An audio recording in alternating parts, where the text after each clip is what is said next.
Hello दोस्तों, आप सभी का फिर से स्वागत है मेरी वीडियो में। मैं हूं डॉक्टर शुभम वाला, इंस्पायर अकेडमी इंदौर।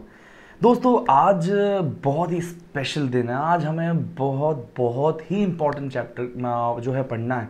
दोस्तों पर्टिकुलरली मैं बात करूं तो नीट एग्ज़ाम के पॉइंट ऑफ व्यू से वेरी इंपॉर्टेंट है ना, जेईई मेंस में भी बिल्कुल इंपॉर्टेंट है, क्योंकि किसी और चैप्टर से क्वेश्चन आए या ना आए, इस चैप्टर से क्वेश्चन आना जो है 110% तय है।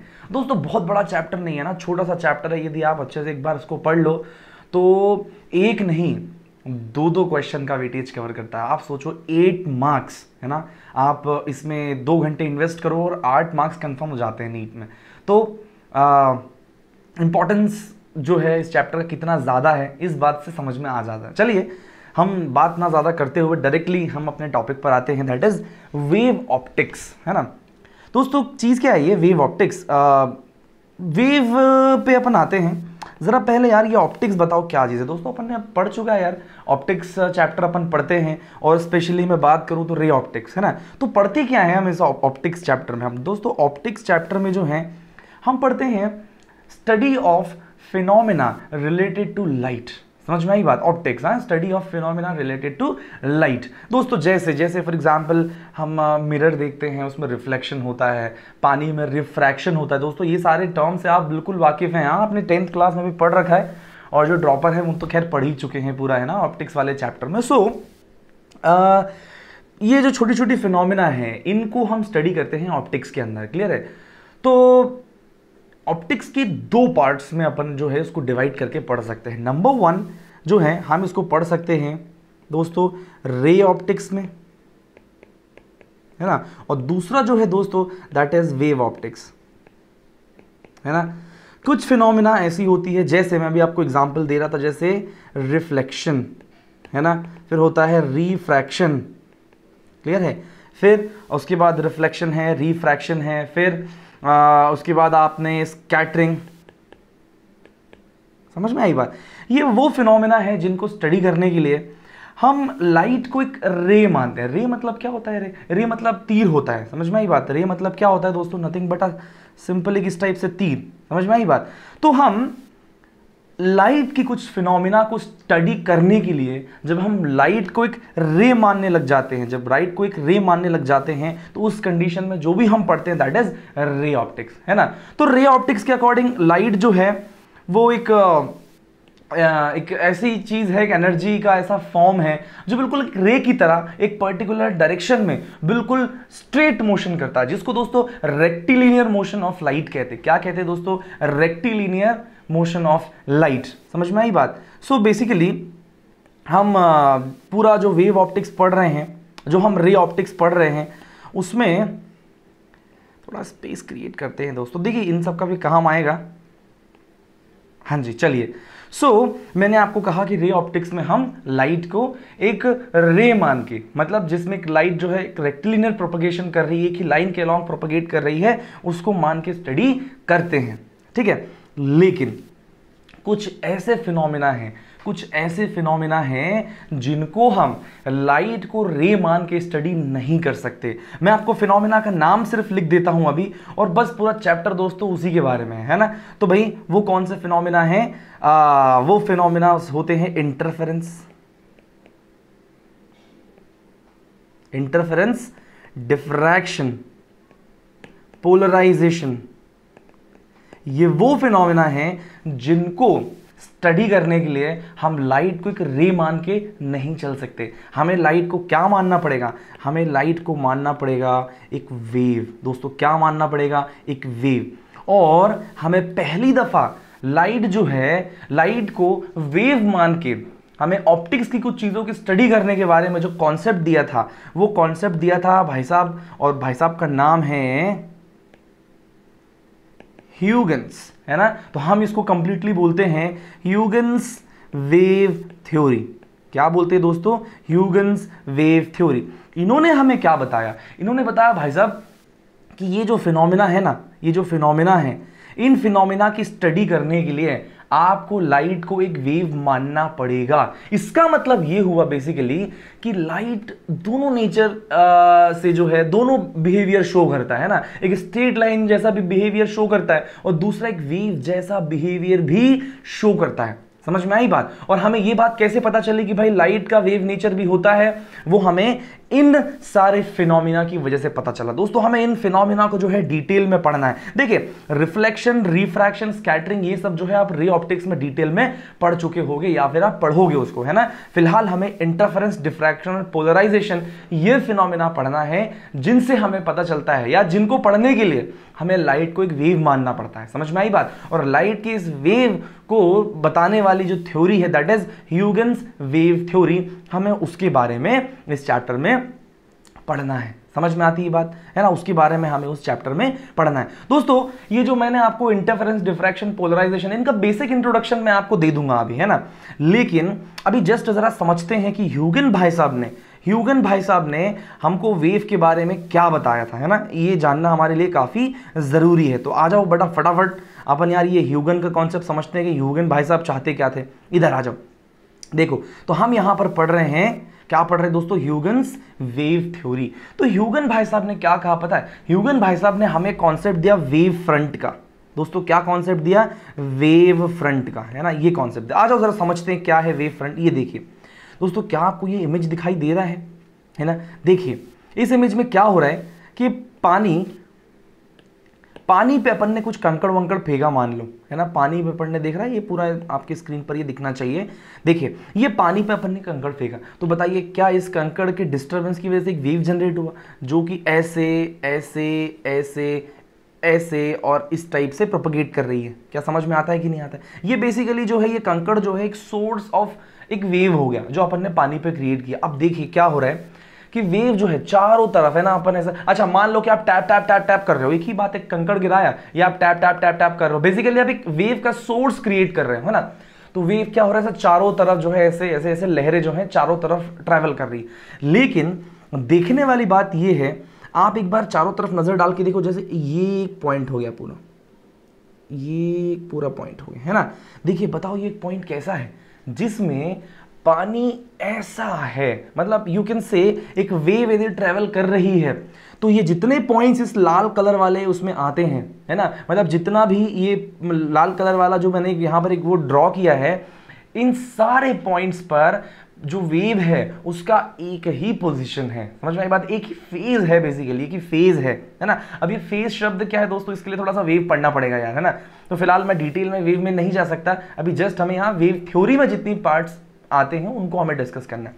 फिर देखिए सेम टू सेम, ये देखिए ये पूरा एक ऐसा पार्ट हो गया, ये पूरा एक ऐसा पार्ट हो गया। ये कौन से पॉइंट्स हैं जिसमें उस वेव का फेज क्या है, सेम। और दोस्तों इसी को हम क्या कहते हैं, इसी को कहते हैं वेव फ्रंट, है ना। तो what is wave front? Wave front मतलब कि सरफेस विद सेम फेज, है ना, या फिर लोकस विद सेम फेज। तो यू कैन से what is wave front? Wave front is, बहुत सिंपल डेफिनेशन दोस्तों, इसकी बड़ी टफ डेफिनेशन आपको बुक्स में देखने को मिलेंगी, बट मैं बिल्कुल सिंपलेस्ट फॉर्म में आपको ये बता रहा हूं कि wave front is nothing but the surface with same phase, है ना, सरफेस विद सेम फेज। आ जाओ दोस्तों एक और एग्जांपल देखते हैं यहाँ, है ना, एक और एग्जांपल। इसको जरा साइड में खिसकाया जाए और ओह माय गॉड, अच्छा इसको इधर पर खिसका लेते हैं ना, इधर आ जाइए, इसको इधर पर देखना दोस्तों, बहुत इंपॉर्टेंट है, बहुत मस्त। आ जाओ जरा इसको समझते हैं, है ना। आप देखो वेव फ्रंट ऐसा नहीं है कि सिर्फ पानी के अंदर आपको दिखाई दे रहा है तो सिर्फ वहीं पर होता है ना। ये देखिए ये क्या दिख रहा है आपको दोस्तों, एक कैंडल दिखाई दे रहा है कि नहीं? कैंडल से जो है, कैंडल का भी जो वो जो लॉ जल रही है ना, वो एक बेसिकली एक पॉइंट सोर्स है, एक लाइट इज वेव, है ना, और लाइट का एक पॉइंट सोर्स है। तो आप देखिए कि यहां से ये वेव ट्रेवल करके दूर जा रही है, तो आप ये जो पॉइंट्स को देखिए डॉटेड लाइन से ये जो मिलाया गया है, ये सारे पॉइंट्स कौन से पॉइंट्स है ये बताओ? ये देखो क्या ये वेव यहाँ से निकल करके यहाँ पर ये पॉइंट ये अपने पीक पर है, ये पॉइंट भी अपने एक्सट्रीम पोजीशन पर है, ये पॉइंट भी अपने एक्सट्रीम पोजीशन पर है। तो मैं तीनों वेव के इन पॉइंट्स को मिलाऊं तो क्या ये सारे पॉइंट्स अपने एक्सट्रीम पोजीशन में एक्सट्रीम पोजीशन में मतलब सारे पॉइंट्स का जो फेज है वो फेज क्या है दोस्तों, सेम। और वेव फ्रंट की डेफिनेशन भी तो यही होती है, all the points with same phase. तो दोस्तों this is a wave front, this is the wave front 1 मान लीजिए, है ना। दूसरा ये देखिए, फिर ये एक वेव कंप्लीट हो जाता है और फिर यहां पर आ जाता है ये, दिस इज वेव फ्रंट 2 और यहां पर देखिए दिस इज वेव फ्रंट 3। समझ में आता है कि नहीं आता है ना। सो वेव फ्रंट, अब देखिए मैं एक और पॉइंट यहां पर यदि बोलूं तो क्या आप इस बात पे एग्री करोगे, मैं कह रहा हूं वेव फ्रंट जो है पैरेलल सरफेस होता है। क्या होता है दोस्तों, wave front as parallel surface. देखिए ये एक वेव फ्रंट 1 है, ये वेव फ्रंट 2 है, वेव फ्रंट 3 है, तो ये आपस में क्या पैरेलल दिखाई दे रहे हैं आपको, है ना। सो ये जो है वेव फ्रंट की कुछ प्रॉपर्टीज है, तो आओ जरा लिखते हैं अपन, है ना। नंबर 1, तो wave front are parallel surface, है ना।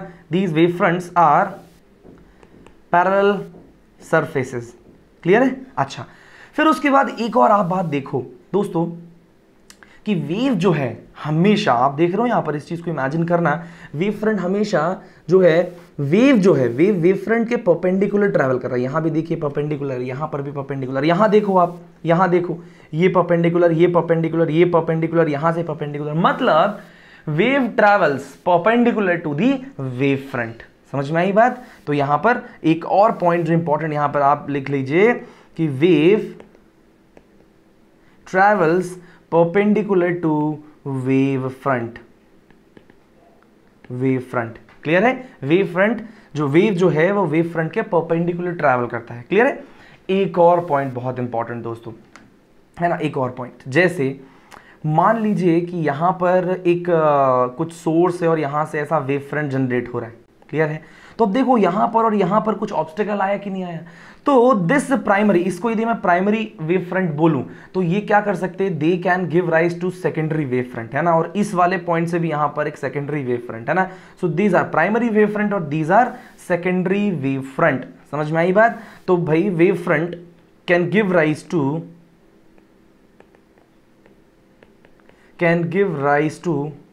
सेकेंडरी वेव फ्रंट, क्लियर है। थोड़ा सा मैं इसको पॉइंट को और अच्छे से लिख देता हूं कि primary wave front can give rise to secondary wave front. तो वेव फ्रंट से रिलेटेड हमें कुछ पॉइंट्स देखो यहां पर मिले, कंक्लूसिव पॉइंट्स है, ज्यादा डिटेल में पढ़ने की कोई आवश्यकता नहीं है। Wave front number 1 is surface with same phase, clear है। Number 2 is they are parallel surfaces. Number 3 is wave travels perpendicular to the wave front, clear है। And last point is primary wave front can give rise to secondary wave fronts. मैं clear.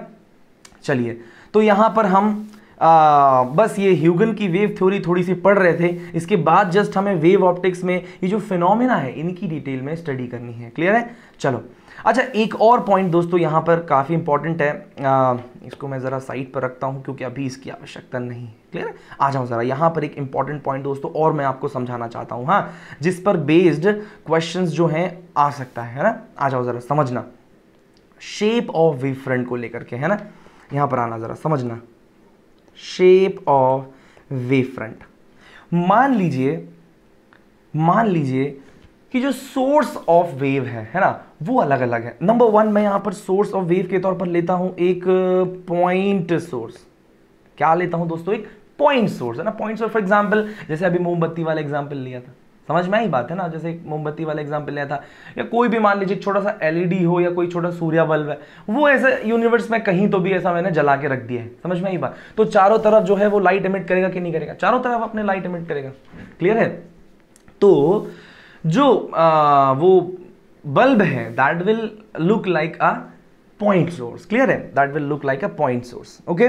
Point source की मैं बात कर रहा था यहां पर। तो पॉइंट सोर्स मतलब लाइक दिस, ये एक आपका बल्ब जला दिया है, मान लो ऐसा बल्ब जला दिया है ना। तो बताइए क्या वेव ऐसे ट्रैवल करेगा, है ना, वेव ऐसा ट्रैवल करेगा, और वेव ऐसा ट्रैवल करेगा तो वेव फ्रंट ऐसन बनेगा, कैसन बनेगा दोस्तों, ऐसा, क्लियर है। This all are wave front, है ना। इसको मैं वेव फ्रंट 1 बोलूं तो ये वेव फ्रंट 2 हो जाएगा। तो मुझे बताइए पॉइंट सोर्स के केस में इन वेव फ्रंट का शेप कैसा है। तो आप बोलोगे सर यहां पर जो है स्फेरिकल वेव फ्रंट्स बन रहे हैं। कैसे बन रहे हैं? स्फेरिकल वेव फ्रंट्स बन रहे हैं। दूसरा पॉइंट दोस्तों, मैं यहां पर नंबर 2 सोर्स जो है एक ले लेता हूं लीनियर सोर्स, है ना। लीनियर सोर्स ले लेता हूं। आ जाओ देखते हैं लीनियर सोर्स मतलब क्या है भैया। लीनियर सोर्स, अबे ट्यूबलाइट, ट्यूबलाइट देखा है ना सबने। Tubelight is like a linear source. देखो मैं यहां पर ड्रॉ करता हूं, है ना। यहां देखो सब लोग, I knew this will make chaos, okay no problem. Okay, linear source देखिए यहां पर मैंने एक ट्यूबलाइट जला दी भाई साहब, ये मान लीजिए एक ट्यूबलाइट है। तो क्या लाइट रे चारों डायरेक्शन में ऐसे ऐसे मूव करेगा? देखो इधर इधर इधर इधर इधर फिर इधर। समझ में आता है कि नहीं आता है? तो वेव फ्रंट कैसा बनेगा? Wave front will look like this, है ना। किसके जैसा?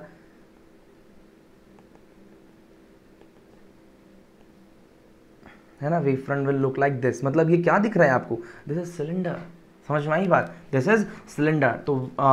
तो यदि पैरेलल सोर्स हो, ये सॉरी एक लीनियर सोर्स हो, है ना, तो भाई साहब किस टाइप का, किस शेप का दिखेगा? यहां पर आपको दिखेगा सिलेंड्रिकल वेव फ्रंट्स, है ना। कब? जब सोर्स किस टाइप का हो? एक लीनियर सोर्स हो। समझ में आती है बात? और उसके बाद जो लास्ट टाइप का जो सोर्स है that is source at infinity, है ना। Source at infinity. For example मान लीजिए अपन अर्थ और सन की बात करें, तो सन बेसिकली पूरे यूनिवर्स के रिस्पेक्ट में देखा जाए तो सन एक छोटा सा पॉइंट सोर्स की तरह होगा। क्लियर है कि नहीं? लेकिन अर्थ से बहुत दूरी पर होने पे मैं सन को क्या मान सकता हूं? एक source which is present at infinity. समझ में आई बात? तो इंफिनिटी से जो प्रेजेंट जो सोर्स रहता है उससे बिल्कुल पैरेलल रेज जो है आती हैं। समझ में आई बात? और पैरेलल रेज जो होती हैं दोस्तों, उनके लिए वेव फ्रंट जो होता है ना एक प्लेन शेप का होता है ना, है ना। मतलब वेव फ्रंट कैसा होता है? इस टाइप से पैरेलल प्लेन्स होती हैं। ये एक वेव फ्रंट है, एक ये वेव फ्रंट है। समझ में आई बात? तो किस टाइप का शेप होगा भाई? प्लेन, है ना। Wave front will look like plane. अब दोस्तों यहां बात खत्म नहीं होती, 2-3 छोटी छोटी बातें और हैं जो आप सभी को पता होनी चाहिए, है ना। देखिए क्या आप सभी को पता है कि इंटेंसिटी ऑफ लाइट जो होता है, मैंने वेव में पढ़ाया हुआ है ना, इंटेंसिटी ऑफ लाइट जो होता है, इंटेंसिटी ऑफ लाइट, है ना, that is equal to energy per unit area per unit time. समझ में आई बात? है ना। तो ये यदि सोर्स है दोस्तों, तो जैसे जैसे डिस्टेंस बढ़ता जा रहा है, मान लीजिए R1 पर है, मान लीजिए ये R2 पर है, तो डिस्टेंस बढ़ता जा रहा है तो इंटेंसिटी कम होती जाएगी कि नहीं होती जाएगी? है ना। तो मुझे बताइए इस केस में intensity is inversely proportional to the area हो जाएगा। Am I right? और मुझे बताइए कि यदि मैं यहां पर एक पॉइंट सोर्स की बात करूं दोस्तों, किसकी बात करूं? एक पॉइंट सोर्स की। तो इन केस ऑफ पॉइंट सोर्स जो आर डिस्टेंस पे जो वेव फ्रंट बनेगा उसका सरफेस क्या होगा दोस्तों? मुझे बताइए। उसका सरफेस होगा, अब एक स्फेरिकल का सरफेस क्या होता है? 4πr²। क्लियर है कि नहीं? तो मैं यहां प्रोपोर्शनलिटी लगा रहा हूं। तो just what I want to say is intensity is inversely proportional to area, and area in case of point source, मतलब in case of spherical wave front will be proportional to जो R है, R का square. What is R? R is distance of that wave front from the center or from the source। Clear है? तो यहां से R distance पर, so this is intensity. समझ में आई बात? मतलब हर पॉइंट पर, हाँ, वेव फ्रंट पर इंटेंसिटी कम होती जाएगी, और इंटेंसिटी जो है it is inversely proportional to the R square. And one more thing आपको पता होना चाहिए कि जो इंटेंसिटी ऑफ लाइट होता है या वेव, किसी भी वेव का जो इंटेंसिटी होता है, it is proportional to amplitude of that wave, amplitude of the wave का स्क्वायर, सॉरी, हाँ। तो intensity is proportional to amplitude का स्क्वायर। क्लियर है? तो यहां पर एक और कंक्लूजन हमें मिल जाता है कि intensity is proportional to amplitude का square. That means amplitude square is inversely proportional to the R square, which gives amplitude is inversely proportional to the R। So ये एक बहुत इंपॉर्टेंट बात है, ये एक बहुत इंपॉर्टेंट बात है जो आपको याद रखनी है। और दूसरी इंपॉर्टेंट बात ये है, मतलब थोड़ा सा कंक्लूड करूं मैं यहां पर कि यदि पॉइंट सोर्स है तो intensity at R distance will be inversely proportional to the R square. Clear है? And amplitude at R distance is inversely proportional to R। Clear? अच्छा, अब सेम टू सेम यही चीज दोस्तों अपन बात करते हैं किसके लिए, हम बात करते हैं सिलिंड्रिकल या एक लीनियर सोर्स के लिए। क्लियर है? एक लीनियर सोर्स के लिए सेम यही चीज अपन जो है देखते हैं। तो आओ लीनियर सोर्स के लिए मुझे बताओ, इंटेंसिटी इनवर्सली प्रोपोर्शनल एरिया तो सबके लिए ही होगा, है ना, हमें पता है। और मुझे बताइए एक सिलेंडर का एरिया कितना होता है, चारों तरफ का ऊपर नीचे का एरिया तो आएगा नहीं, बताइए कितना आ जाएगा, 2πr l होता है कि नहीं होता? L L what is L? L is length, समझ में आई बात? और आर क्या है? डिस्टेंस, समझ में आई बात? तो ये मैं यहां पर एक इस वेव फ्रंट की बात करूं, दिख रहा है आपको स्क्रीन पे, मान लीजिए वेव फ्रंट 1 की बात कर रहा हूं, this is wave front 2। Clear है? तो वेव फ्रंट 1 पे, है ना दोस्तों, वेव फ्रंट 1 पर जो आपको वो दिख रहा है आर डिस्टेंस पर है ना, उसका एरिया कितना होगा? उसका area will be 2πrl। Clear है? सो बेसिकली देखा जाए, so area will be 2πrl। तो मैं प्रोपोर्शनलिटी की बात कर रहा हूं, तो इनवर्सली प्रोपोर्शनल टू l, है ना। मुझे बताइए क्या डिफरेंस आया, मुझे बताइए क्या डिफरेंस आया। पॉइंट सोर्स में intensity was inversely proportional to the r square, but in case of a linear source, in case of a linear source intensity is inversely proportional to r। मतलब मेरी बात समझना, एक ट्यूबलाइट लगा हुआ है ना, उससे यदि मैं r डिस्टेंस पर देखूं तो इंटेंसिटी I है, तो मैं यदि 2r पर देखूं, 2r मतलब मैंने डिस्टेंस क्या कर दिया? डबल कर दिया। अब डिस्टेंस डबल कर दूंगा तो यदि लीनियर सोर्स है तो इंटेंसिटी हाफ हो जाएगी, तो यदि r पर I है तो 2r पर I/2 हो जाएगा। Getting my point? परंतु यदि यदि यदि अपना सोर्स जो है वो पॉइंट सोर्स है ना, तो r डिस्टेंस पर यदि I है तो 2r डिस्टेंस पर I/4 हो जाएगा। समझ में आई बात? इनवर्स स्क्वायर का प्रोपोर्शन है, तो मैं यदि रेडियस को डबल कर दूंगा तो इंटेंसिटी 1/4 हो जाएगी। समझ में आता है क्या? वेरी नाइस दोस्तों। इस पॉइंट को मैं आपको वापस से एक्सप्लेन कर दूंगा कहां पर? वेव वाले टॉपिक में, बट यहां पर थोड़ी रिक्वायरमेंट है, चूंकि वेव फ्रंट वाला पॉइंट है, इसीलिए यहां पर मैं आपको ह्यूगन्स थ्योरी में आता है, that's why I am explain it है। क्लियर है? Okay, and now second thing is कि intensity is inversely proportional to the area, और डायरेक्टली मैं यहां पर लिखता हूं, intensity is inversely proportional to R, and you know that intensity is proportional to amplitude का स्क्वायर। तो मुझे बताइए amplitude is proportional to √r। ये बात समझ में आती है? देखिए दोनों में डिफरेंस दिख रहा है ना, क्लियर कट डिफरेंस दिख रहा है आपको दोनों में क्या है? Very nice. अब आते हैं दोस्तों नेक्स्ट पर, प्लेन पर। यार एक्चुअली क्या है दोस्तों, जो एक इन्फानाइट पे प्रेजेंट जो सोर्स होता है, मतलब जो पैरेलल वेव्स होती हैं, पैरेलल रेज होती हैं, है ना, सो इंटेंसिटी जो है इसका intensity does not depend upon area. समझ में आई बात? मतलब आर पे डिपेंड करता ही नहीं है। Intensity is proportional to area का पावर 0, आर का पावर 0, एरिया आर पे डिपेंड ही नहीं करता, मतलब इंटेंसिटी विल रिमेन कांस्टेंट, और यदि इंटेंसिटी कांस्टेंट है तो amplitude will also remain constant. समझ में आती है बात? मतलब क्या हुआ कि यदि पैरेलल बीम है तो वो इंटेंसिटी उसकी डिस्टेंस के साथ चेंज नहीं होने वाला। अबे यार क्या अच्छा एग्जांपल, आपने लेजर लाइट देखा? बचपन में खेलते थे, छोटा सा अगर टॉर्च मारो तो बहुत दूर तक उसकी रे जाती है, तो आपको क्या लगता है कि उसका रे जो है बहुत दूर तक जाता है, लेकिन एक नॉर्मल टॉर्च है उसका रे बहुत दूर तक क्यों नहीं जाता है? क्योंकि जो एक लेजर होता है ना, उसका बीम बिल्कुल पैरेलल बीम होता है, तो आर के साथ उसकी इंटेंसिटी कम नहीं होती। बात समझ में आता है आपको? आर के साथ उसकी इंटेंसिटी कम नहीं होती, अदरवाइज जो है वो हो जाती। क्या बात समझ में आता है आपको? बहुत बढ़िया। सो this is all about the ह्यूगन्स wave theory. हमने वेव फ्रंट के बारे में पढ़ा, उसकी प्रॉपर्टीज के बारे में पढ़ा, फिर हमने अलग अलग वेव फ्रंट का शेप और इंटेंसिटी के साथ क्या रिलेशन होता है वो भी हमने यहां पर पढ़ लिया। समझ में आती है बात? Okay, so this is all about. अब दोस्तों जरा हम यार वो फिनोमिना कि यार इस वेव ऑप्टिक्स चैप्टर को हमें पढ़ने की जरूरत क्यों पड़ी? क्योंकि वेव ऑप्टिक्स में हम लाइट को वेव मान के ही पढ़ सकते हैं। तो आइए हम वो फिनोमिना देखते हैं कि जिनको एक्सप्लेन करने के लिए, लाइट की फिनोमिना है, जिनको एक्सप्लेन करने के लिए हमें लाइट को एक वेव मानना पड़ता है। क्लियर है? चलिए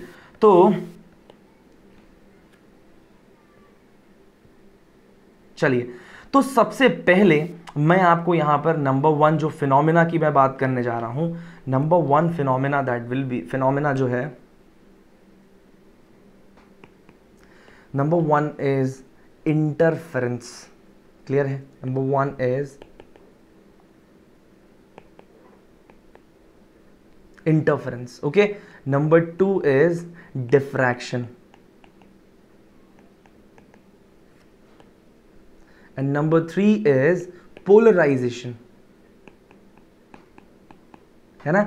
ये 3 वो फिनोमेना है जिसको स्टडी करने के लिए हमें लाइट को वेव मानना पड़ता है, इसीलिए हम अलग से चैप्टर ही पढ़ रहे हैं वेव ऑप्टिक्स। हाँ, ये तीनों नहीं होते तो हमें ये चैप्टर नहीं पढ़ना होता फिजिक्स में, ठीक है। चलिए, सो इंटरफेरेंस, डिफ्रैक्शन और पोलराइजेशन। इंटरफेरेंस को एक्सप्लेन करने के लिए, फिनोमेना को एक्सप्लेन करने के लिए छोटा सा एक्सपेरिमेंट किया गया दोस्तों, है ना। आओ जरा समझते हैं एक्सपेरिमेंट क्या है।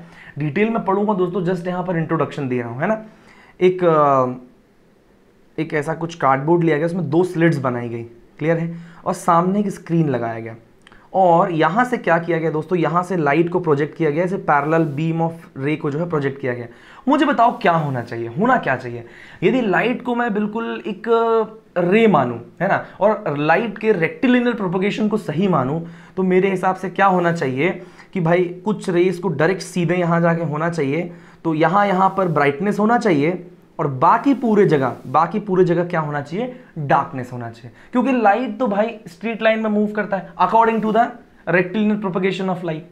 समझ में आई बात। According to ray optics light को स्ट्रेट मोशन करना चाहिए, बिल्कुल along a straight rectilinear propagation करना चाहिए। और यदि ऐसा होता तो इसका मतलब क्या होता है कि यहां पैरेलल बीम डाली, ये एक सोर्स है, ये एक सोर्स है ना, तो यहां से सीधे लाइट को प्रोपगेट करके सामने जाना चाहिए, यहां पर दिखना चाहिए, और बाकी एरिया में यहां पर जो है क्या होना चाहिए, शैडो होना चाहिए। क्या होना चाहिए, शैडो। बट रियल कंडीशन में ऐसा कतई नहीं होता है ना। जब हम इसको देखते हैं ना, जब हमें इंटरफेरेंस पैटर्न में समझ में आता है, तो पता है हमें दिखता क्या है बेसिकली, हमें क्या दिखता है, हमें दिखता है कि यहां पर ब्राइटनेस दिख रहा है, यहां ब्राइटनेस है, थोड़ा छोड़ के फिर ब्राइटनेस है ना, थोड़ा छोड़ के फिर ब्राइटनेस है, यहां ब्राइटनेस है, यहां ब्राइटनेस है। समझ में आती है बात, है ना। और बीच बीच में यहाँ डार्कनेस है, यहाँ डार्कनेस है, यहाँ डार्कनेस है, यहाँ डार्कनेस है। समझ में आई बात। हमें इस टाइप का पैटर्न जो है देखने को मिलता है। समझ में आई बात। बड़ा अजीब है यार, ऐसा क्यों हुआ भाई, हमें तो सिर्फ ऐसा दिखाई देना चाहिए था। तो हुआ क्या बेसिकली, ये इस सोर्स से एक वेव आया और इस सोर्स से एक वेव आया, है ना। एक्चुअली अपन ने इसको वेव से क्लियर करते हैं ना, एक्चुअली अपन इसको थोड़ा वेव से समझते हैं कि यार वेव की कहानी से क्या है, समझना जरा बात, है ना। यहां से एक प्राइमरी वेव आया, समझ लो, है ना, एक प्राइमरी वेव, यहां से वो सेकेंडरी वेव फ्रंट्स बन गए, है ना, यहां से क्या सेकेंडरी वेव फ्रंट्स बन गए। समझ में आती है बात। यहां से क्या हो गया, सेकेंडरी वेव फ्रंट्स बन गया, और लाइट यहां पर एक दूसरे को इंटरफेयर किया। क्या किया, लाइट एक दूसरे को यहां पर इंटरफेयर किया। आ जाओ यार, एक छोटा सा मैं आपको यहां पर बढ़िया सा फोटो दिखाता हूं यार, उससे बहुत चीजें क्लियर हो जाएंगी।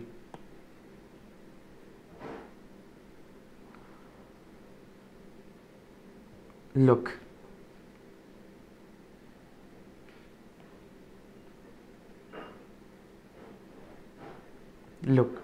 दिख रहा है आपको यार, कितना बढ़िया सा यार डायग्राम है। आप देखो क्लियर कट यहां पर, है ना। देखो यहां पर क्या हो रहा है, एक देखिए, वेव तो वेव है भाई साहब, लाइट हो या साउंड वेव हो, है ना। तो यहां साउंड वेव का एग्जांपल दिया है, लेकिन same to same all things are applicable for light wave as well, है ना। देखो यहां पर एक सोर्स ही है, एक सोर्स ही है। आप देखो क्या दोनों, अब ये स्क्रीन है मान लो सामने, है ना। अभी यहाँ पर आपको क्या दिखाया जा रहा है, यहाँ पर ये दोनों वेव इंटरफेयर होती हुई दिखाई दे रही कि नहीं, दोनों एक दूसरे को इंटरफेयर कर रही। आप देखो ये पॉइंट्स जो हैं, है ना, ये पॉइंट जो है यहाँ आपको इंटेंसिटी मैक्सिमम दिखाई देगी, क्लियर है। ये पॉइंट जो है यहाँ पर आपको इंटेंसिटी जो है मैक्सिमम दिखाई देगी, और ये वाला जो एरिया है दोस्तों, ये वाला एरिया, यहाँ आपको इंटेंसिटी मिनिमम दिखाई देने वाली है। समझ में आता है बात। यहाँ इंटेंसिटी क्या दिखाई देने वाला है, मिनिमम। तो जब मैं सामने मान लीजिए कि ये लाइट सोर्स है ना, ये लाइट सोर्स है ना, ये लाइट सोर्स है, तो जब सामने स्क्रीन रखूंगा तो मेरे को क्या दिखाई देगा, जहां जहां पॉजिटिव इंटरफेरेंस है या कंस्ट्रक्टिव इंटरफेरेंस है वहां पर लाइट और बाकी डार्क, फिर वहां पर लाइट और बाकी दूसरी जगह डार्क मेरे को दिखाई देने वाला है। क्या बात समझ में आती है आपको। सो इंटरफेरेंस क्या है, इंटरफेरेंस। अब देखो इस फिनोमेना को एक्सप्लेन करने के लिए मेरे को लाइट को क्या मानना पड़ा, वेव मानना पड़ा कि नहीं मानना पड़ा कि भाई हाँ ह्यूगन्स की थ्योरी मानी अपन ने कि हाँ यार इधर से एक वेव फ्रंट जा रहा है, एक प्राइमरी वेव फ्रंट वो टूट के दो wave front secondary wave front बनाए और दो सेकेंडरी वेव फ्रंट आपस में क्या कर रही है, इंटरफेरेंस, और उसकी वजह से मेरे को कहीं पर हाई कम इंटेंसिटी, कहीं ज्यादा इंटेंसिटी, कहीं कम इंटेंसिटी, मतलब ज्यादा इंटेंसिटी ब्राइट फ्रिंजेस बोलते हैं उनको, ब्राइट फ्रिंजेस, और जहां कम intensity that is dark fringes. Clear है? तो bright dark, bright dark, bright dark, इस टाइप से हमको फ्रिंजेस देखने को मिलता है और इस चीज को एक्सप्लेन करने के लिए मेरे को उसको वेव मानना पड़ा। समझ में आई बात? इसीलिए हम इसको वेव ऑप्टिक्स के अंतर्गत पढ़ते हैं। अब डिफ्रैक्शन क्या फिनोमेना है यार दोस्तों, समझना। डिफ्रैक्शन का भी कुछ ऐसा ही है।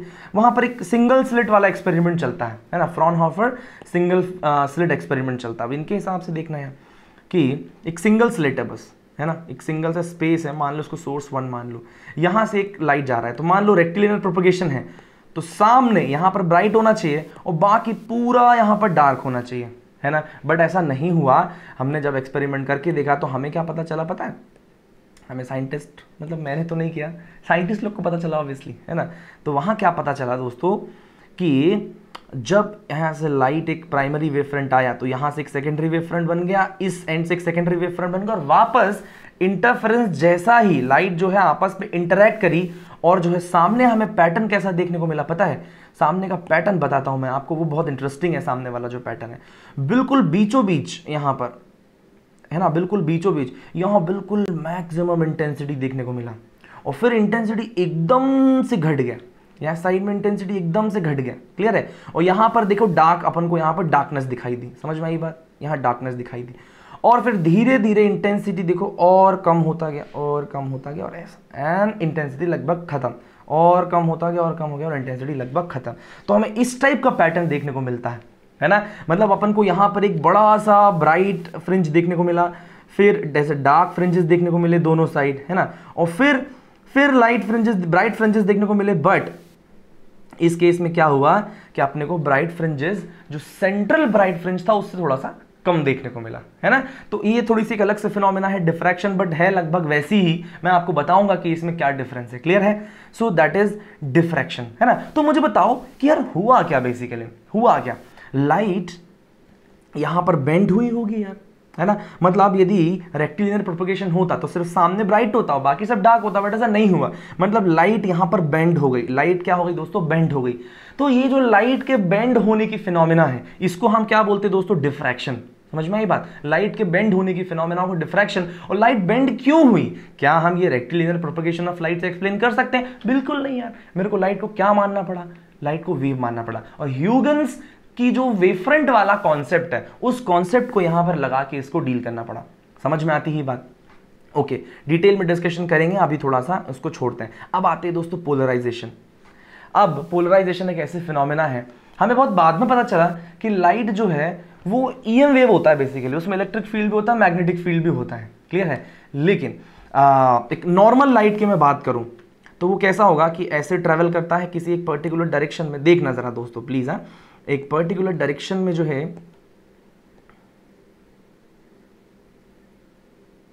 ना, इधर देखना सब लोग, है ना। मान लो कि इसको इरेज करते हैं, मैं नॉर्मली ही बना देता हूं, है ना। चलो इधर देखो क्या है। मान लो नॉर्मल लाइट इस डायरेक्शन में प्रोपगेट कर रही है, ठीक है। नॉर्मल लाइट इस डायरेक्शन में प्रोपगेट कर रही है, तो आपको पता होना चाहिए कि एक लाइट में इलेक्ट्रिक फील्ड और मैग्नेटिक फील्ड दोनों कंपोनेंट होते हैं। दोस्तों जब हम ह्यूगन्स की वेव थ्योरी पढ़ रहे थे तब हमें ये बात नहीं मालूम थी। हाँ, ये बहुत बात की बात है। ह्यूगन का क्या मतलब, पोलराइजेशन की फिनोमेना क्या थी वो मैं आपको बताता हूँ। जस्ट पहले एक नॉर्मल बात जो मैं बहुत बाद में पता चली उसको पहले पढ़ा रहा हूँ, है ना। देखो क्या है कि लाइट ऐसे प्रोपगेट कर रही है, तो इस केस में लाइट में एक इलेक्ट्रिक फील्ड कंपोनेंट होता है ना, और एक मैग्नेटिक फील्ड कंपोनेंट होता है। समझ में आई बात? जरा देखना ध्यान से, है ना। इलेक्ट्रिक फील्ड कंपोनेंट ऐसा है और मैग्नेटिक फील्ड कंपोनेंट ऐसा, समथिंग लाइक दिस। थोड़ा अच्छे से ड्रॉ करता हूं यार, है ना।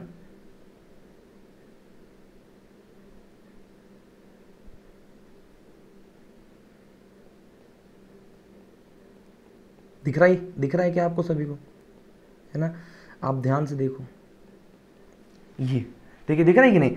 तो यहां पर एक जो है, और क्या रिलेशन होता है दोस्तों, मतलब डायरेक्शन वेक्टर की डायरेक्शन जो है इनका क्या रहता है। देखो जिनको नहीं मालूम कि ये क्या चक्कर है, आप थोड़ी देर के लिए उसको लीव करो, बट देखना चाहिए सी वेक्टर जो है, है ना, वो क्या होगा, E cross B vector upon B का स्क्वायर। ये रिलेशन होता है दोस्तों, ई क्रॉस बी, ई की तरफ से बी को घुमा दो, सी का डायरेक्शन आना चाहिए, तो ई की तरफ से बी को घुमा दो, सी का डायरेक्शन आना चाहिए। So this must be black वाला ई वेक्टर, ब्लू वाला must be B vector and this will be C vector. समझ में आई बात।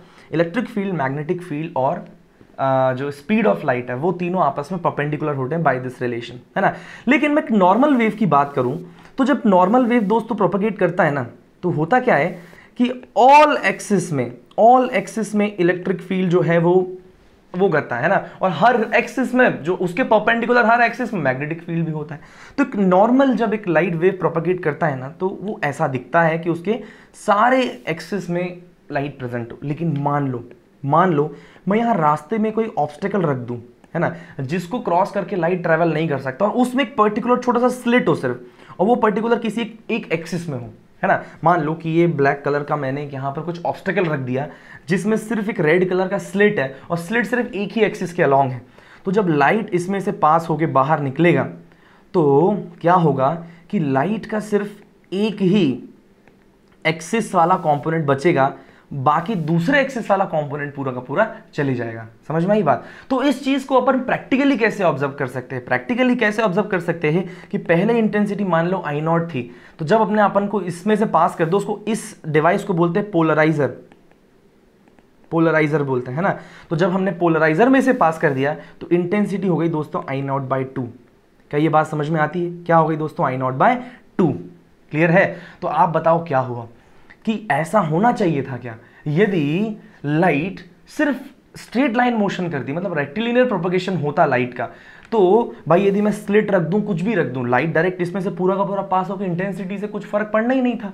लेकिन ऐसा नहीं हुआ, है ना, क्योंकि लाइट वेव नेचर था और उसका वेव जो है वो हर एक्सिस में प्रोपगेट कर रहा था। इसीलिए जब मैंने स्लिट लगाया तो बाकी सारा ऑब्स्टेकल की वजह से हट गया, सिर्फ एक ही एक्सिस का वेव बच गया उसमें। समझ में आई बात। So this phenomena as polarization. तो क्या आपको डिटेल में समझ में आया है कि इंटरफेरेंस क्या चीज है, डिफ्रैक्शन क्या है और पोलराइजेशन क्या है। इंटरफेरेंस में हमें लाइट मतलब ब्राइट फ्रिंज डार्क फ्रिंज ऐसे ऑल्टरनेट ऐसे अपन को पैटर्न देखने को मिल रहा है जब अपन ने दो स्लिट का यूज किया है, दोनों में से दो वेवफ्रंट्स बन रहे हैं और दोनों इंटरैक्ट कर रहे हैं और ऐसा पैटर्न बना रहे हैं। डिफ्रैक्शन में अपन ने क्या देखा कि diffraction is nothing but the bending of light, है ना। हमें यदि स्ट्रेट लाइन मोशन करती लाइट तो सामने ब्राइट आता, बाकी पूरा डार्क हो जाना चाहिए, बट ऐसा नहीं है। सेंट्रल ब्राइटेस्ट फ्रिंज बनता है और उसके बाद डार्क, फिर ब्राइट, डार्क और व्हाइट, और उसमें भी ब्राइट की इंटेंसिटी कम होती जाती है। तो टेंशन नहीं लेने का, डिफ्रैक्शन पढ़ाऊंगा तो डिटेल में पढ़ाऊंगा कि क्या होता है। Okay, so this is how this happens.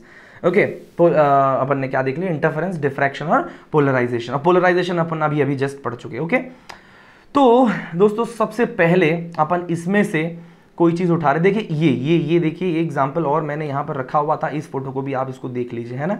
यहाँ पर आप देख पा रहे हैं क्या, क्लियर, ये देखिए, ये दो सोर्सेज हैं।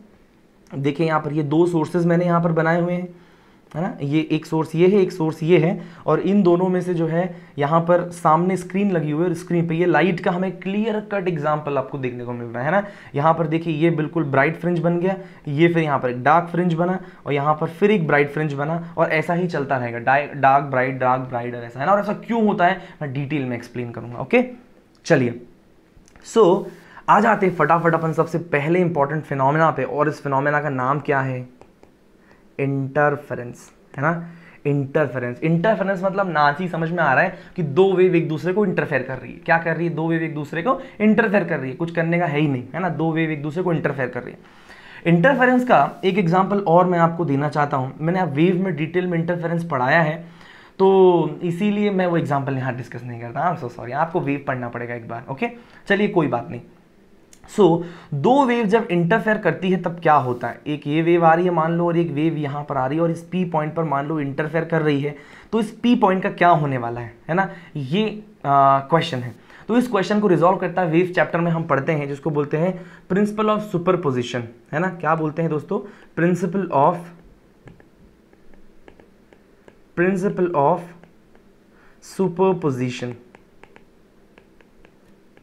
है ना। प्रिंसिपल ऑफ सुपरपोजिशन वो क्या कहता है कि दो वेव मान लीजिए, एक और दो वेव एक दूसरे पे सुपर इंपोज होती हैं, है ना। एक वेव दो वेव मान लीजिए इस पॉइंट पर सुपर इंपोज होती है, तो जो पी पॉइंट का जो रिजल्टेंट, इस पी पॉइंट पर कोई रिजल्टेंट वेव बनेगी, और जो पी पॉइंट पर जो रिजल्टेंट वेव बनेगी वो y1 वेक्टर और y2 वेक्टर का रिजल्टेंट होगा। समझ में आई बात? y1 is a wave, y2 is a wave. Clear है कि नहीं? तो जो रिजल्टेंट है, जो पी पॉइंट पर है जो रिजल्टेंट, वो उन दोनों का वेक्टर सम आएगा। समझ में आई बात? वेक्टर सम रिजल्टेंट अपन को बनने में आएगा। आइए जरा इसको समझते हैं। मैं यहां पर दो वेव का एग्जांपल ले लेता हूं। y1 वेव मान लो a1 cos omega t plus five 1। क्लियर है? y2 is equal to a2 cos, नहीं साइन ले लेते हैं दोस्तों, cos से भी फर्क कुछ पड़ेगा नहीं, लेकिन है ना थोड़ा सा इजी हो जाएगा अभी के लिए, है ना, sign omega t plus five 2, है ना। ये दो वेव लिए दोस्तों। एक बात याद रखनी है ना, वो क्या बात याद रखनी है कि ये जो इन दोनों वेव्स को जो आप ले रहे हो ना, आप इंटरफेरेंस पढ़ रहे हो ना, इंटरफेरेंस के लिए इन दोनों वेव का कोहेरेंट सोर्स होना बहुत जरूरी है। क्या होना जरूरी है? दोनों वेव का कोहेरेंट होना बहुत जरूरी है, या कोहेरेंट सोर्स से दोनों वेव का निकलना बहुत जरूरी है। कोहेरेंट सोर्स मतलब दोस्तों दो ही बात ध्यान रखना। नंबर वन, तो दोनों की फ्रीक्वेंसी सेम होना चाहिए, फ्रीक्वेंसी क्या होना चाहिए? सेम। और नंबर दो जो पॉइंट है उनका फेज कांस्टेंट होना चाहिए, है ना, सेम फ्रीक्वेंसी होना चाहिए और फेज क्या होना चाहिए? दोनों का सेम। तो भाई इंटरफेरेंस कराने के लिए उनका कोहेरेंट सोर्स का होना बहुत जरूरी है। कोहेरेंट सोर्स कैसे कैसे बनता है वो दोस्तों एक अलग मैटर है, बहुत ज्यादा एग्जाम में पूछा भी नहीं आता, इसीलिए मैं उसको यहाँ पर डिस्कस नहीं कर रहा हूँ। क्लियर है? मतलब आप सेम सोर्स ही ले लो, सेम सोर्स के ही उसको तोड़ के दो बना लो। जैसे अपन ने यहाँ पर मैंने आपको एग्जांपल दिया था ना, ये देखो ये सेम सोर्स ही था, प्राइमरी वेव फ्रंट तो सेम था ना यार, और इसको मैंने तोड़ के दो वेव बना लिए थे, है कि नहीं? तो ये दोनों जो S1 सोर्स कहूँ S2 सोर्स हो, ये दोनों कोहेरेंट सोर्स हो गए। समझ में आई बात? ये दोनों कैसे सोर्स हो गए? कोहेरेंट, मतलब सेम फ्रीक्वेंसी होना तय है। क्लियर है? ओके, तो ऐसा होना चाहिए। अब दोस्तों यहाँ पर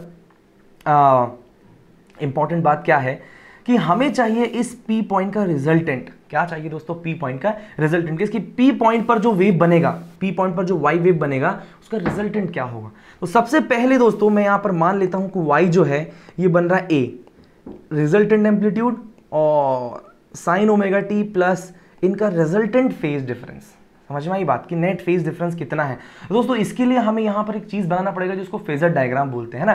फेजर डायग्राम दोस्तों छोटे छोटे, यहाँ पर जो मैं कॉन्सेप्ट आपको बता रहा हूँ, कुछ कुछ कहानी जब आप एसएचएम और वेव पढ़ोगे तब क्लियर होगी। यदि आपको बेसिक कहानी बिल्कुल क्लियर नहीं है तो थोड़ा सा मुश्किल आएगा, बट टेंशन नहीं लेने का, मैं पूरा कोशिश करता हूँ ताकि आपको वेव पढ़ने की जरूरत ही नहीं पड़े, डायरेक्ट यही समझ में आ जाए। अच्छा, तो मैं यहाँ पर ड्रॉ करता हूँ दोस्तों फेजर, है ना, दिख रहा है आप सभी को, है ना। यहाँ पर मैं फेजर ड्रॉ करता हूँ। सबसे पहले इस y1 का ड्रॉ करता हूँ। तो मान लो y1 का जो है ये एम्पलीट्यूड a1 है और ये कितना इनिशियल फेज डिफरेंस है? 5 1, है ना। तो भाई यहाँ से 5 1। दूसरा वाला वेव y2, उसका एम्पलीट्यूड क्या है दोस्तों? a2 है ना। और कितना एंगल बना रहा है दोस्तों? यहाँ से बना रहा है phi 2। क्लियर है? तो मेरे को यहाँ से क्या मिल जाएगा? इन दोनों का रिजल्टेंट एम्पलीट्यूड। यहाँ पर हमको क्या मिलेगा? इन दोनों का रिजल्टेंट एम्पलीट्यूड। तो मुझे बताइए कि दो वेक्टर का रिजल्टेंट एम्पलीट्यूड कैसे निकालते हैं जब उनके बीच का एंगल दिया हुआ हो। बीच का एंगल बताइए, यहाँ पर ये एंगल कितना होगा? ये एंगल होगा दोस्तों डेल्टा फाई। मुझे बताइए यहाँ पर डेल्टा फाई कितना हो जाएगा? डेल्टा फाई इस बड़े वाले एंगल में से छोटे वाले को माइनस कर दूं, मतलब phi 2 माइनस phi 1। ये अपन को क्या मिल गया? इन दोनों वेक्टर्स a1 वेक्टर और a2 वेक्टर, इन दोनों एम्पलीट्यूड्स के बीच का एंगल मिल गया। तो अब हमें रिजल्टेंट निकालना है। तो मुझे बताइए कि यहाँ पर a रिजल्टेंट कितना आएगा? जो a रिजल्टेंट आएगा that will be under root of a1 square plus a2 square plus 2a1 a2 cos delta phi. दोस्तों ये cos डेल्टा फाई क्या है? ये cos डेल्टा फाई है जो दोनों वेव जो सुपर इम्पोज हो रही हैं, ये y1 और ये y2, ये दो वेव जो इंटरफेयर करने वाली है, इनके बीच का फेज डिफरेंस। समझ में आई बात? इनके बीच का फेज डिफरेंस है दोस्तों। समझ में आती है बात? इनके बीच का क्या है? फेज डिफरेंस है। मैं इसके बारे में थोड़ा सा और बात करूंगा कि इनके बीच का फेज डिफरेंस कहाँ, दो वेव के बीच का फेज डिफरेंस कैसे हो सकता है, मतलब कैसे दो वेव के बीच में फेज डिफरेंस हो सकता है। देखिए, या तो कोई एक वेव एक्स्ट्रा चल ले, है ना, या तो पहले चल ले। समझ में आई बात? तो उनके बीच में क्या क्रिएट हो जाता है? Phase difference. समझे नहीं आप? आओ जरा 1 मिनट थोड़ा समझते हैं यार, है ना। मान लो कि यहाँ पर एक पॉइंट पर, इस पॉइंट पर ये एक लाइन बनाई, इस पॉइंट पर दोनों का इंटरफेरेंस होना है ना। एक वेव मान लो ऐसे आया,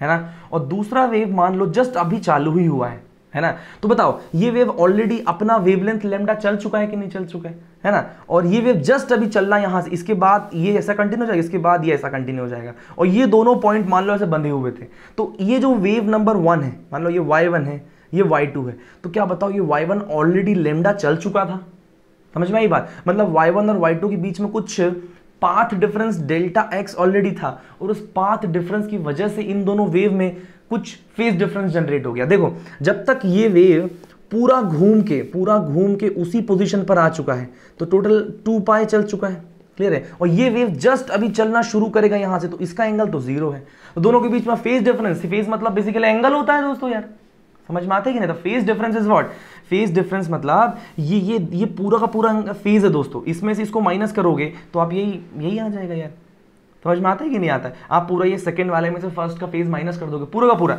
तो sign omega T cancel, phi 2 minus phi 1 बन जाएगा। तो ये फेज डिफरेंस जो है ये कहां से आया, ये पाथ डिफरेंस की वजह से आ सकता है, क्लियर है, तो there is a relation between phase difference, path difference and time difference, and you should remember it, है ना, क्या चीज भाई साहब, delta x by lambda is equal to delta phi by 2 pi is equal to delta t by time period, समझ में आई बात।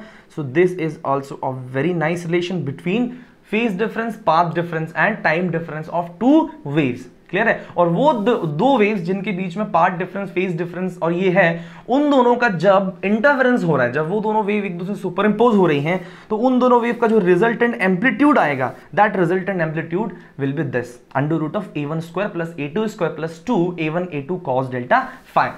Getting my point? And what is delta phi? Delta phi is the phase difference between those two waves. Done? Clear? Okay. And one more very important thing is you should know that intensity is proportional to amplitude का square. Always remember that, amplitude का square. मेरे को बताओ यार आप कि जब मैं यहाँ पर इस अंडर रूट को इधर से इधर हटा दूंगा तो बताओ will it look like this? A resultant का स्क्वायर विल बी a1 का स्क्वायर प्लस a2 इसका square plus 2 a1 a2 cos delta phi. Getting my point? तो बताइए मुझे यहाँ पर कि can I write this, a resultant का square will proportional to resultant intensity, not square just intensity, है ना, a resultant is proportional to I resultant is equal to I1 plus I2 plus 2. I should write this like under root I1 I2 cos delta phi. So what is this? We got one more formula of resultant intensity if given intensity of two interfering wave is I1 and I2. समझ में आता ही बात आप सभी को, है ना, so this is what, and resultant intensity also depends on the phase difference between two interfering wave, clear, so this is also very very very important and you should remember it, okay okay. So now our resultant wave, जो P point पर जो resultant wave है, that will look like a resultant sine omega t plus theta, and right now I'm not discussing about this theta, okay, there is different story about this theta, है ना, so it will become little complicated, so let's skip it, okay। So this is all about the interfering two waves and principle of superposition, okay। अब हमें ये देखना है कि interference को हम अप्रिशिएट कैसे करते हैं दोस्तों। हमने क्या देखा था इंटरफेरेंस पे, देखिए यहाँ पर अप्रिशिएट कर रहे थे, इंटरफेरेंस हुआ यहाँ पर 2 वेव का, है ना, यहाँ से सोर्स 1 से एक वेव आया, सोर्स 2 से एक वेव और आया, दोनों इंटरफेयर किया, तो हमें यहाँ पर कहीं पर इंटेंसिटी ज़्यादा, कहीं इंटेंसिटी कम, कहीं इंटेंसिटी ज़्यादा, कहीं इंटेंसिटी कम, हमको दिखाई दिया कि नहीं दिखाई दिया, समझ में आता है कि नहीं आता। तो हम बेसिकली अप्रिशिएट करते हैं इंटेंसिटी से, और इंटेंसिटी किस पे डिपेंड करता है, एम्पलीट्यूड पे, अरे हाँ या ना, मतलब इंटरफेरेंस जो है वो अपन उसको इंटरफेरेंस को 2 टाइप से अपन क्लासिफाई कर सकते हैं। इंटरफेरेंस को दोस्तों अपन 2 टाइप से क्लासिफाई कर सकते हैं। Number 1 is constructive interference,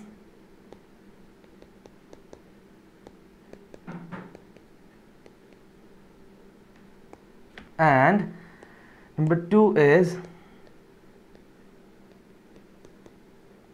destructive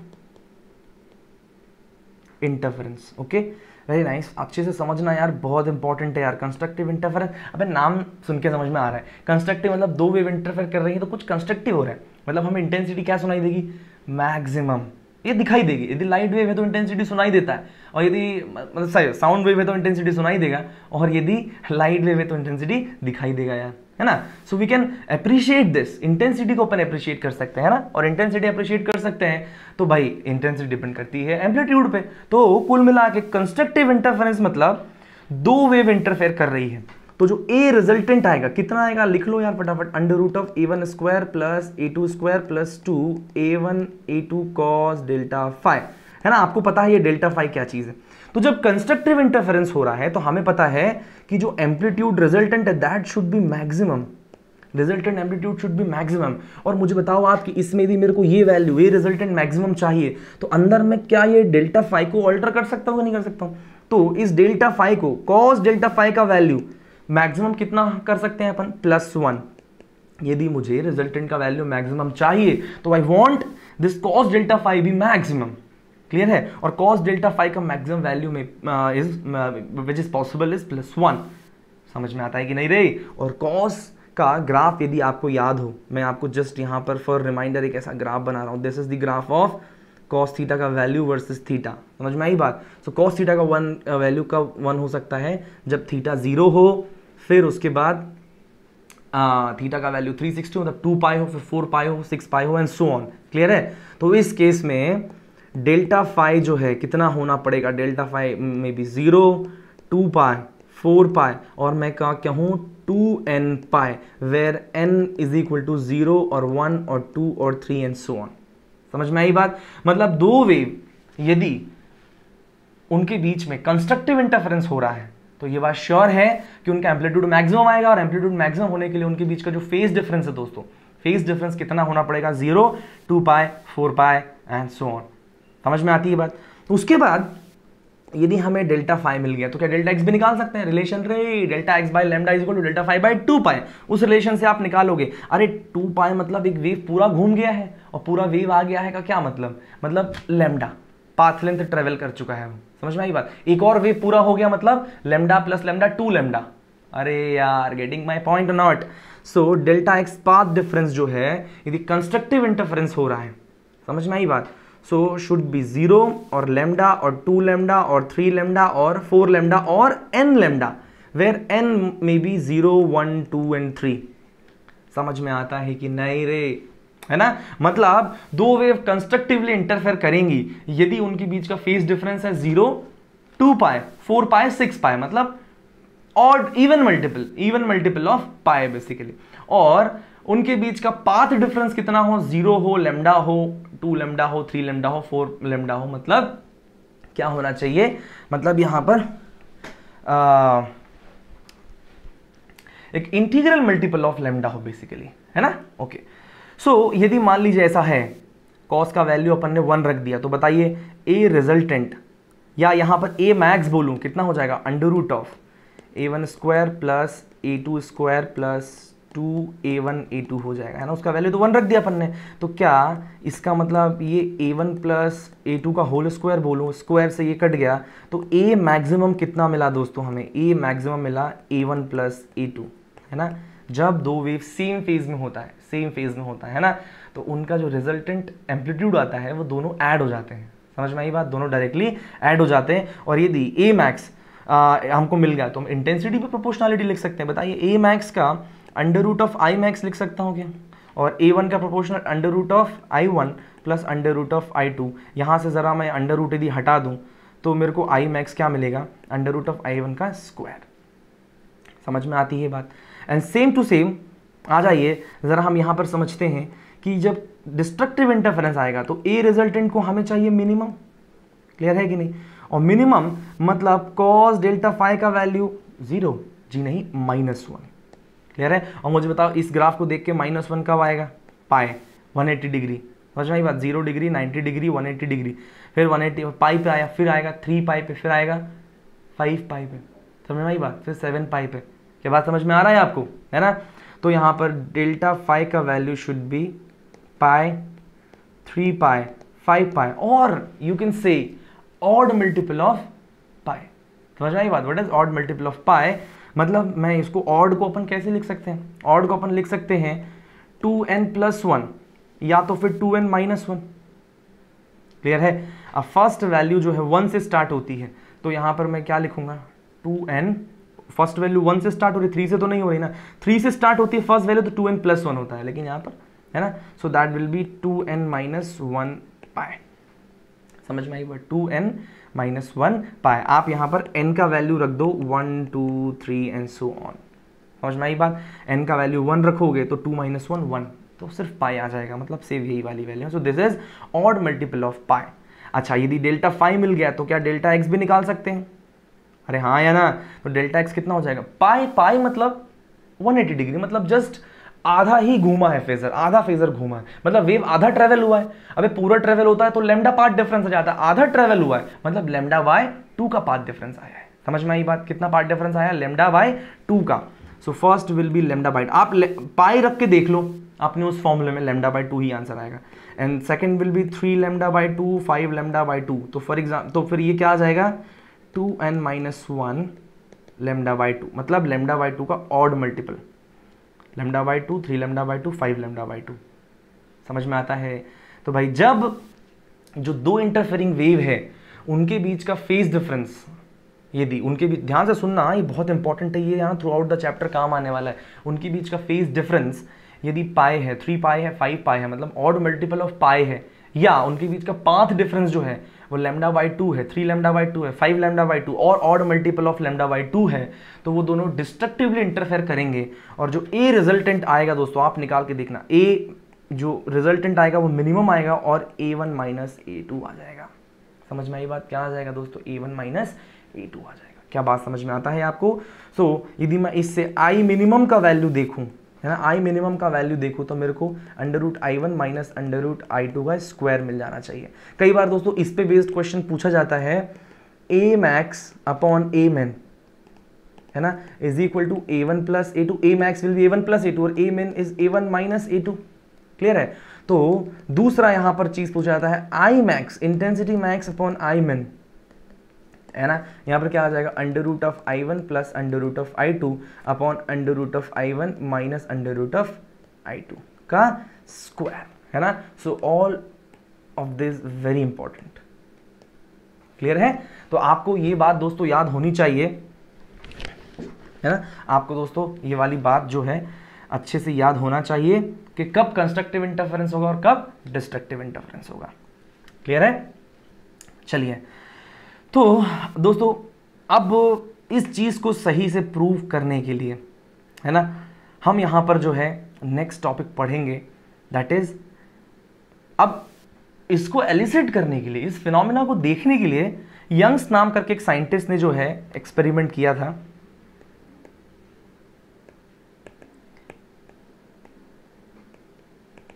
Young's double slit experiment. दोस्तों ऊपर जो देखा था वो वही है ना।